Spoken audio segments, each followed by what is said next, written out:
I watched the trailer, and there are some pretty steamy sex scenes that are right there in that 2 minutes. Tell me a little bit about that.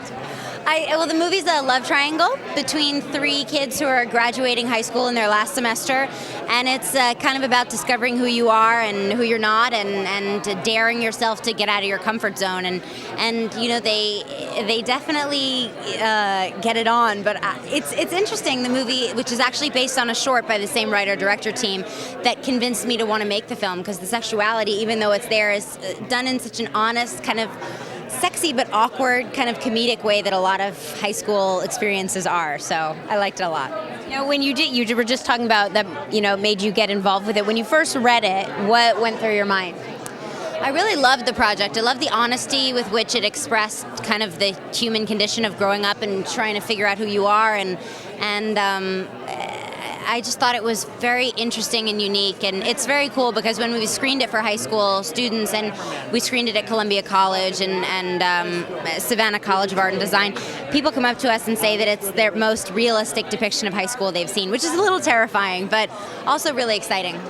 So tell me a little bit about your character. How did you get into it? Did you pull things from real life? Did you have to get into a certain mind frame? My character is Alexa. She's kind of, from the outside, seems like the goody-goody, but she desperately wants to be an actress, and after her idol tells her that she doesn't really have any substance to her or any life experience, she takes it a little far and gets involved in this love triangle where a boy has to pick between her and another boy. Now, your best friend in the movie is a boy. In real life, was that the case, or was it harder to be friends with girls or guys, did you think? That's interesting. I grew up at the opera, so a lot of my best friends were actually boys who turned out to be gay. So, I mean, I think that there are a lot of similarities between my relationship with the Ben character and Alexa's relationship with the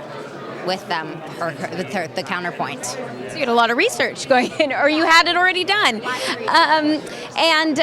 In high school, threesomes are always difficult, and I mean threesomes as in friends. Like, totally, you know, there's always difficult with three girls, a guy and a girl. Did you ever have issues like that growing up, or were you always pretty much the type that got along with everybody? I was a getter-alonger. I was definitely the get-along type, but I didn't actually go to a conventional high school. I went on the internet through Stanford University because I was already making movies, so I didn't have a conventional upbringing. This is the closest I've ever been to a high school classroom.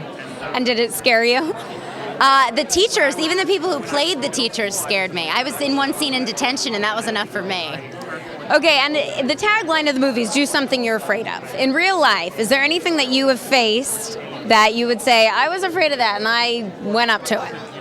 I was definitely afraid to screen test for Phantom of the Opera, to sing for Andrew Lloyd Webber, but I did. And some things I'd never do would be like jump out of a plane. I would never do that. It's so counterintuitive. Like, there's the ground and I'm up here. I don't think I want to do that. In this movie, you go for the bad boy. Who do you really go for in real life? It's going to sound so vanilla, but nice, kind, funny, a gentleman. I don't go for the bad boy. They're cute and they have tattoos. I would go for James Dean, but he's not around anymore. Perfect. Well, thank you so much, and good luck with everything.